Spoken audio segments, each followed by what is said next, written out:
Hi friends, welcome to Karanya's kitchen.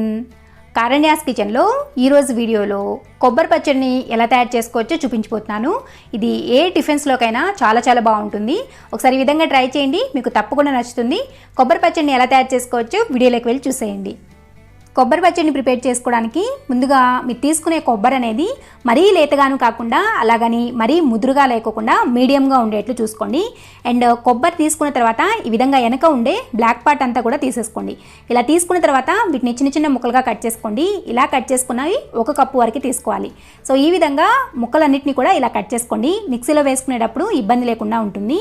ఇలా cut చేసుకున్న కొబ్బరి ముక్కల్ని ఒక మిక్సీ జార్లోకి తీసుకుని అందులోకి 1 కప్పు కొబ్బరి ముక్కలన్నింటినీ కూడా మిక్సీ జార్లోకి వేసుకోండి. ఇలా కొబ్బరి ముక్కల్ని మిక్సీ జార్లోకి వేసుకున్న తర్వాత ఇందులోకి 1/4 కప్పు వరకు పుట్నాలను కూడా వేసుకోండి. మీరు కావాలంటే పుట్నాల పేస్ట్లో జీడిపప్పును కూడా వాడుకోవచ్చు. జీడిపప్పు అయితే ఇంకా టేస్టీగా ఉంటుంది. పుట్నాలైనా కానీ టేస్ట్ అనేది బాగుంటుంది. ఈ విధంగా పుట్నాలను కూడా వేసుకున్న తర్వాత ఇందులోకి మీరు ఎంతైతే స్పైస్ తింటారో దానికి తగ్గట్లుగా పచ్చిమిర్చిని వేసుకోండి. ఇక్కడ నేను తీసుకున్న పచ్చిమిర్చి అనేది కొంచెం ఘాటు అనేది తక్కువగా ఉన్నాయన్నమాట, అందుకని కొంచెం ఎక్కువగానే వేశాను. మీరు చూసుకుని మరీ ఘాటుగా చేసుకోవద్దు. కొబ్బరి పచ్చడి అనేది కొంచెం అలా కమ్మదనం తెలుస్తూ ఉంటేనే టేస్ట్ అనేది బాగుంటుంది. పచ్చిమిర్చి వేసుకున్న తర్వాత ఇందులోనే ఒక 4 లేక 5 కరివేపాకు ఆకులను కూడా వేసుకోండి. కరివేపాకు ఆకులు వేసుకోవడం వల్ల చట్నీ కలర్ మారుతుంది అండ్ ఫ్లేవర్ కూడా మారుతుంది. మీరు కావాలంటే ఒక చిన్న ముక్క అల్లం ముక్క కూడా వేసుకోవచ్చు, నేనైతే వేయలేదు. ఇప్పుడు ఇందులోకి మీ రుచికి తగినంత ఉప్పును వేసుకోండి. ఉప్పు వేసుకున్న తర్వాత దీని మీద మూతను పెట్టేసేసుకుని దీన్ని ఫస్ట్ కచ్చాపచ్చాగా గ్రైండ్ చేసుకోండి. కచ్చాపచ్చాగా గ్రైండ్ చేసుకున్న తర్వాత ఎక్కువ నీళ్ళను పోసి ఈ చట్నీని గ్రైండ్ చేయొద్దు. ఈ కొబ్బరి పచ్చడి అనేది కొంచెం గట్టిగా ఉంటేనే టేస్ట్ అనేది బాగుంటుంది. కొద్దిగా సరిపడిన నీళ్ళని పోసుకుని దీన్ని మెత్తగా గ్రైండ్ చేసుకోండి. ఇక్కడ నేను మీకు గ్రైండ్ చేసిన తర్వాత చూపిస్తున్నాను చూడండి, ఇలా గ్రైండ్ చేసుకోవాలి.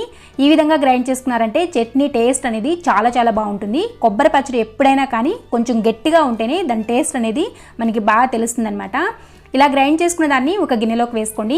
వేసుకున్న తర్వాత దీనికి తాలింపుని పెట్టుకోవడానికి స్టవ్ మీద ఈ విధంగా ఒక చిన్న ప్యాన్ని పెట్టుకోండి. పెట్టుకున్న తర్వాత ప్యాన్ అనేది కొద్దిగా వేడైన తర్వాత ఇందులోకి 1 టీ స్పూన్ అంతా నూనెను వేసుకోండి. చట్నీలకి పెద్దగా నూనె అనేది అవసరం పడదు, కొద్దిగా వేసుకుంటే సరిపోతుంది. నూనె వేసుకుని నూనె అనేది కొద్దిగా కాగిన తర్వాత ఇప్పుడు ఇందులోకి ఒక 1/2 టీ స్పూన్ అంతా ఆవాలను వేసుకోండి. తర్వాత ఇందులోని 1 టీ స్పూన్ అంతా పచ్చిశనగపప్పును కూడా వేసుకోండి. తర్వాత ఒక 1/2 టీ స్పూన్ అంత మినప్పప్పు అండ్ ఒక 1/2 టీ స్పూన్ అంతా జీలకర్రను వేసుకోండి. తర్వాత ఒక ఎండుమిర్చిని ఈ విధంగా 2-3 సగాలుగా తుంపుకుని వేసుకోండి.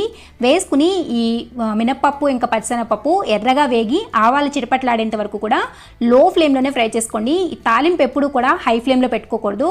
హై ఫ్లేమ్లో పెట్టుకుంటే పైకి రొంగొస్తాయి కానీ అవి చక్కగా క్రిస్పీగా వేగం అనమాట. మనకి చట్నీలో అవి మధ్యలో కరకరలాడుతూ తగులుతూ ఉంటే టేస్ట్ అనేది చాలా బాగుంటుంది. తాలింపు ఎప్పుడు కూడా లో ఫ్లేమ్లోనే వీటిని ఫ్రై చేసుకోవాలి. ఈ విధంగా చక్కగా కొద్దిగా ఫ్రై అవుతూ ఉన్నాయి అన్నప్పుడు ఇందులోకి ఒక రెమ్మ కరివేపాకును కూడా వేసుకోండి. వేసుకుని చక్కగా ఇవి క్రిస్పీగా వేగేంత వరకు కూడా లో ఫ్లేమ్లోనే ఫ్రై చేసుకోండి. చూసారు కదా, ఈ విధంగా గోల్డెన్ కలర్లోకి వచ్చిన తర్వాత స్టవ్ ఆఫ్ చేసేసుకుని ఇప్పుడు ఈ తాలింపుని మనం ముందుగా ప్రిపేర్ చేసి పెట్టుకున్న కొబ్బరి చట్నీలోకి వేసుకోండి. అంతే, చాలా టేస్టీగా ఉంటుంది. అండ్ ఒక్కసారి ఈ విధంగా కొబ్బరి చట్నీని మీ ఇంట్లో ట్రై చేసి చూడండి, మీ అందరికీ కూడా తప్పకుండా నచ్చుతుంది. ట్రై చేస్తారనే అనుకుంటున్నాను. ట్రై చేసిన తర్వాత మీకు ఎలా వచ్చిందో కూడా కింద కామెంట్ సెక్షన్లో కామెంట్ చేసి చెప్పండి. మీకు ఈ వీడియో కానీ నచ్చినట్లయితే వీడియోని లైక్ చేయండి. ఈ వీడియోని మీ ఫ్రెండ్స్కి రిలేటివ్స్కి షేర్ చేయండి. మరిన్ని యమ్మీ అండ్ టేస్టీ రెసిపీస్ కోసం కారణ్యాస్ కిచెన్ని సబ్స్క్రైబ్ చేసుకోండి. అండ్ పక్కనే ఉన్న గంట సింబల్ కూడా నొక్కండి. Thanks for watching.